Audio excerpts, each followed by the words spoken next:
Okay, now I'm going to briefly talk about render layers. The Nexus Mighty Nice pipeline uses the new render layer system or newer render layer system.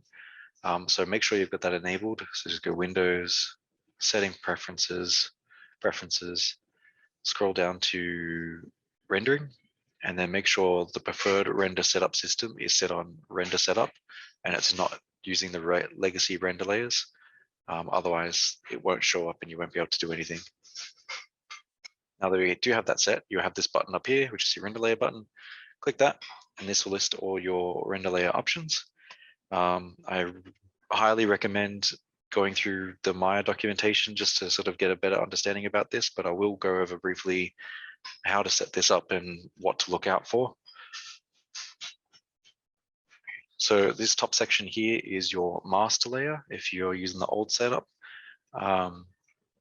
If you left click on the eye, that means you're viewing the master layer. So whatever you see in here, and when you hit render, this is what it's going to render.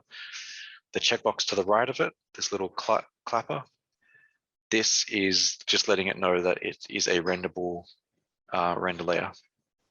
So you can just check that off if you don't want to render the master layer, and we can just view this, another one. To create a render layer, just hit the plus button down here, and you can call it a new name. So for instance, we're going to have a char body render layer, and this is what you'd name your render layer if you want to isolate characters. So we have this render layer. So currently, if I view this now, there's going to be nothing in it except the lights. In this build of Maya, when you create a new render layer, every single light will automatically get added in. So you cannot have separate lights in separate render layers. They're always going to be there. I'll show you how to deal with that in a second. If you need to turn off on and off lights, there's a special way to do it. To create a collection is just adding stuff into a render layer. Just right click on it, click create collection, and you can name your collection. It is wise just to name these. Normally, if you're adding like the character that we just added, you can call it Geo, or you can call it Buddy Geo. Just be mindful that this naming clashes with anything in the outliner. So if you have a Buddy Geo name in the outliner, then this will have a number 1 at the end of it. Same for the render layers. Just a little gotcha that you have to worry about. Next from here, because this is a smart thing or smart system, it is actually looking for transforms, and transforms is what we want to add. Since how I've only got Buddy, the character, in this scene and in this render, I can actually just add an asterisk and hit enter. And that's just going to add, you can see it updated straight away. That's just going to add every single transform in the entire scene into this render layer. Now you can get a bit smarter with this. So if I don't want that and I hit enter, you can see it's gone. So there's nothing in here. You can manually add things as well. So for one, I can go into the geometry here. I can select just the Buddy Geo and hit add. And now that's just manually added the objects into this render layer. Now this is a hard code. So if the naming does change, then this will need to get updated. What we can do to fix that though, is we can just remove this stuff by hitting this button here, highlight, you can highlight multiple things, click remove, that will remove it from the scene. And now you can see we've got nothing in there. Yeah, so to add it in, you would have to add the namespace in. So we have NXA _ Buddy, semicolon, and then asterisk. So the namespace does come in when you're using these includes, but now that we've done that, this collection will always include anything from the Buddy asset into this. That means that if the character updates and changes name, or like geometry changes name in it, your render layer will always include whatever's under that namespace. Now, to turn off lights that we don't want, as you can see here, we've got global lights and we've got these character lights. This gets a little tricky and fiddly in Redshift. What you'll need to do is add a custom collection.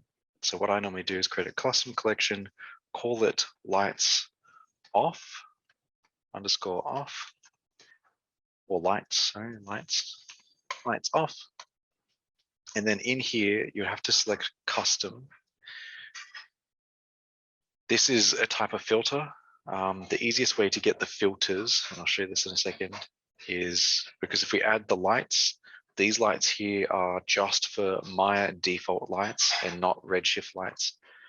This is the exact same for V-Ray as well. So you will need to go into custom. Next, you'll need to select your light and go shapes, select the shape of it, and then middle mouse drag this into type. Once you do that, you can see it will come up with Redshift physical light. And now it's going to be looking for Redshift physical lights. The other thing is the dome is its own name, and you'll have to add that in on itself. So as you can see, you can leave a space, that's fine, and hit enter. And now we're looking for Redshift physical lights and Redshift dome lights. Just another catch you have to worry about. Next, what you'll need to do is, now that it knows what it's looking for, you can add the shapes into here. So if we want to turn off this reflection shape and this rim shape, you hit add, and now they've added in. Then, now that they've added into this collection, what we can do now is we have to tell which attribute, there's an override down the bottom here. We need to tell which attribute it is interacting with. You can set these to relative, absolute, and none. Those are just options you can do. The easiest way to do this, though, is, as it says, drag attributes from attribute editor. What you need to do is just middle mouse drag on all the way over to here. And now that's created this little option down the bottom here. If I click on that, it will have the on, and you can see it's now done the override, and you can just tick this on and off. Doing it this way is quite handy, because if you do need to add or change, you can simply just drag in your new one, and this will add it in, and this will turn it off. If doing this, you can see there's an update issue with render layers. As you can see, I've dragged this new light shape in under here, but it hasn't done an override on this. What you need to do is you actually have to view another render layer first, and then pop back in, and then that's put the override on. So if you're ever wondering why your render layer isn't updating with a change, you need to refresh your render layer. So the easiest way is just to view another render layer and then view back.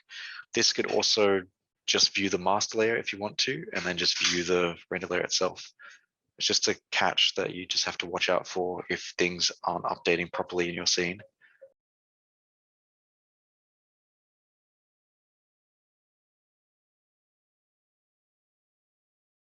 Okay, something to avoid when you're in a render layer is actually creating new geometry in a render layer.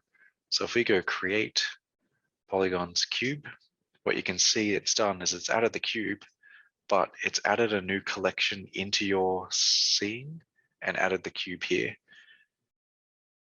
The problem with this is it doesn't know when you open up this, it's added it in as an unknown collection, and this might mess up with any of the collections that you've already set up. Plus it all actually might mess around with any of the light linking or any of the other settings that you've done. So it's always best if you're importing a new asset or creating a simple geometry or even a new light, it is always best to go into the master scene and then create your new object or add in your lights or import your new character. This little warning here comes up when an object isn't found or is the wrong type. So I've just deleted that P cube that we created, and you can see it's looking for it, but it just no longer exists. So that's what that little warning is. It's just letting you know that either the object cannot be found or it's got the wrong type in your types. Okay, now I'm going to show you how to do material overrides. So open up your render layer scene. What you'll need to do here is there's a few ways. You can do a material override on a collection that you've set. So you can material override a geometry collection, and you can also material do a global material sort of override. The best way is to do a geometry collection. So what we need to do for that is you'll need to, if you need to edit this cube, so far it's got a Lambert on there, I need to change it to a Redshift material in just this layer itself, is you can create a new collection. Just call it cube for now. So we know what we're looking for. What we need to do now is create a material override. And this will override with the selected material. So you can create a new material with the box here, or you can go into your Hypershade, find the material that you want to switch it with, and do it like that. Now this won't update until we view the render layer, and now you can see it's updated.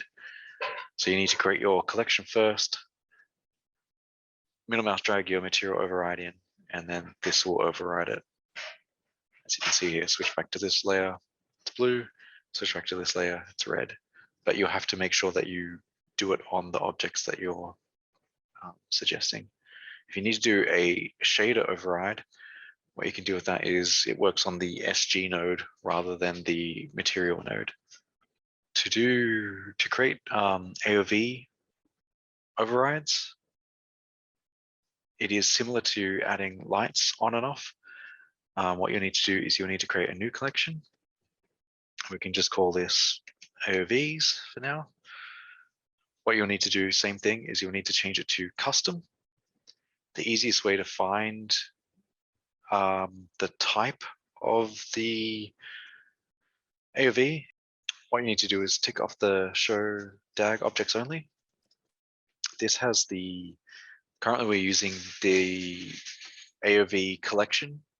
So it will be listed here with all your AOVs. Otherwise, they'll be just listed in the root. You'll be able to find them. What you need to do is find the AOV that you're using, and then middle mouse drag this into the type. And now it's going to come up with Redshift AOV. You can type this out or save this for later because you will use it a lot. So now it knows that this collection is looking for Redshift AOVs. Now we can add in the AOVs that we need. So if we want to turn on beauty, depth, emission, for example, on or off, or set an override, just hit add, and now these add in properly. Now you need to pick the attribute that you want to edit. So if we want to enable, we can drag and drop enable, and that will create an override.